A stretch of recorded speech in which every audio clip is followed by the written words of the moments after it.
Welcome back. This is video 4 in my series on managing anxiety in the workplace as part of Mental Health Awareness Week.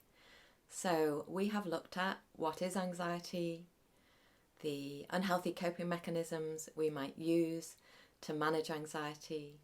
We have looked at the consequences of those coping mechanisms, often devastating consequences to ourselves, to others, to our careers. So what are healthy coping mechanisms to manage feelings of fear, discomfort, worry, anxiety? Well, in the first video I touched on this with breath. Using our breath, it sounds really simple and I know you'll have heard it before, but using our breath can send a powerful signal to our nervous system that we are safe, that crisis isn't around the corner, that disaster isn't looming. So one technique I shared in video 1 was around making your out breath longer than your in breath. So if you breathe in for 4 counts, and then you breathe out for 8 counts,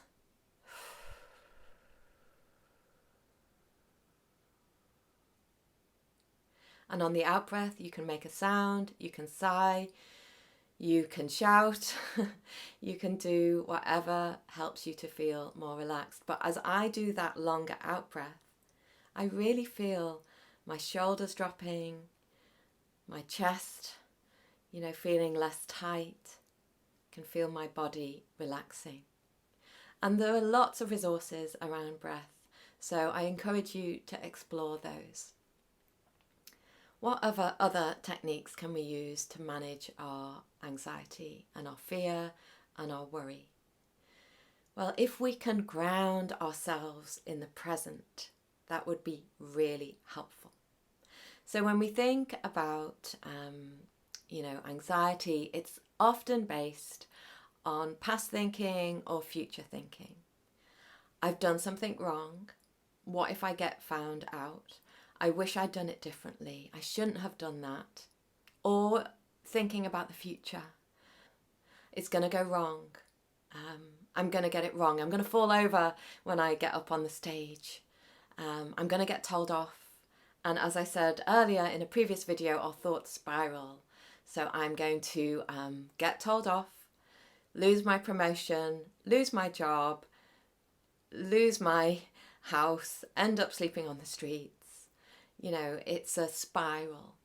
So when we ground ourselves in the present and engage with the present, we have a better chance of managing our anxiety. So I'd like you to notice if you are in if only thinking or what if thinking, past thinking, regret, future thinking, if only or what if. I'd like you to notice where those thought patterns or those words show up. And when they do, if they do, I'd like you to bring yourself back to the present. So we can do this by literally grounding ourselves on the floor. So move your feet and feel your feet firmly on the floor.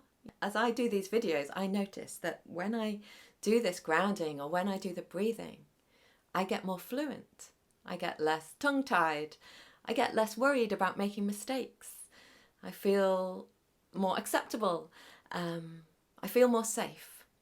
So ground yourself, feet on the floor.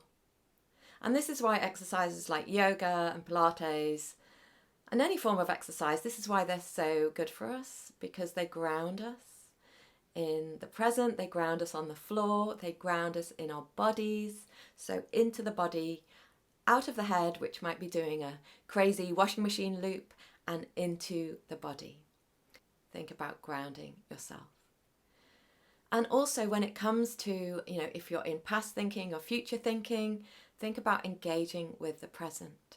So a mindfulness exercise could be, think of 5 things that you can, or name 5 things that you can see, 5 things that you can hear, 5 things that you can feel. Say you're about to deliver a presentation. Look around you. 5 things you can see? Oh, I see the lights, I see the floor, I see the stage. What can I feel? Oh, I can feel my skin, my fingertips. I can feel my clothing. That feels different. I can feel my hair. What can you hear? So these are really helpful grounding exercises.